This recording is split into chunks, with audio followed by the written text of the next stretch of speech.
ہم کسی بھی شخصیت کا مقام جو ہے وہ معرف بیان کر سکتا ہے۔ تعریف جب آپ کسی کی کرتے ہیں، کسی بھی چیز کی، کسی بھی شے کی جو تعریف ہے، اس کی تعریف کرنے کے لیے تعریف کرنے والے کو اس کی پہچان ہونی چاہیے۔ ہم اگر کسی چیز کی تعریف کرتے ہیں تو گویا ہم اس چیز کو پہچانتے ہیں، یعنی معرف جو ہے وہ اس کی جانکاری زیادہ ہونی چاہیے۔ لیکن جب ہم ان ہستیوں کے مقابلے میں آتے ہیں یا ان کے بارے میں بیان کرتے ہیں تو ہم وہی بیان کر سکتے ہیں جو ہمیں ملتا ہے۔ ہم جو ان کی اصل حقیقت ہے اس کو ہم بیان نہیں کر سکتے، کیونکہ ہم اس طرح یا ہمارا علم یا ہماری اپنی شخصیت اس مقام پہ نہیں ہے۔ اس لیے جو بھی ہم بیان کرتے ہیں، جو معصومین نے ہمیں خدمت میں دیا ہے، ہم اسی کو بیان کرتے ہیں۔ کہ امام جعفر صادق علیہ السلام ارشاد فرماتے ہیں،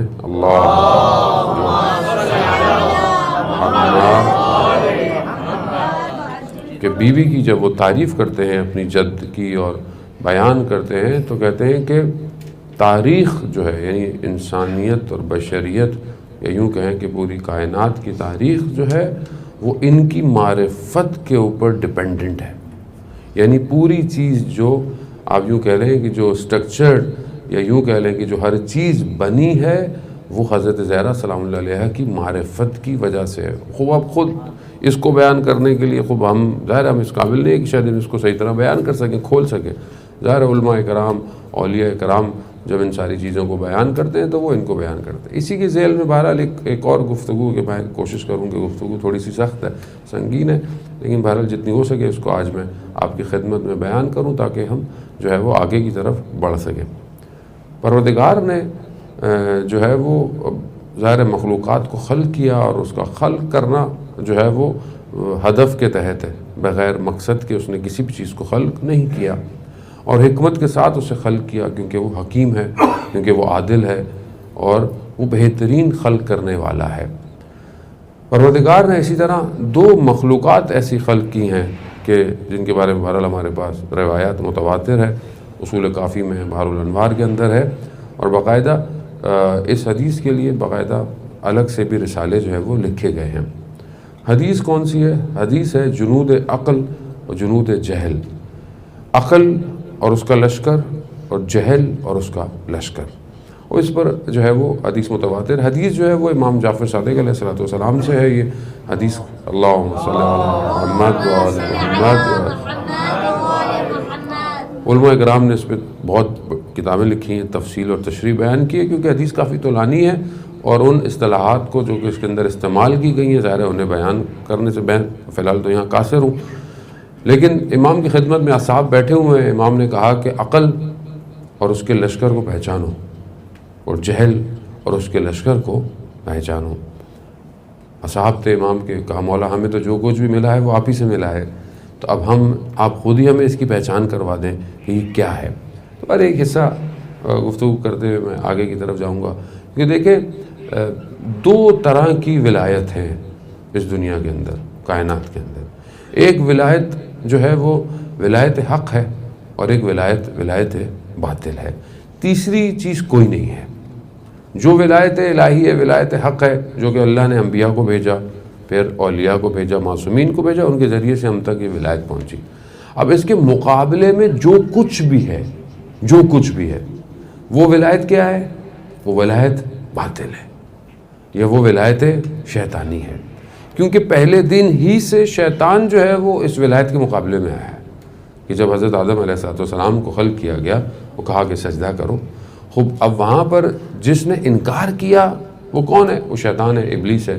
کیوں انکار کیا؟ اس کے عوامل، اس کے فیکٹر آپ سنتے رہتے ہیں، بچے بیٹھے ہوئے کو پتہ ہونا چاہیے، کیونکہ وجہ کیا تھی کہ ایک خوب شیطان مخلوق پروردگار ہے، اللہ کی مخلوق ہے۔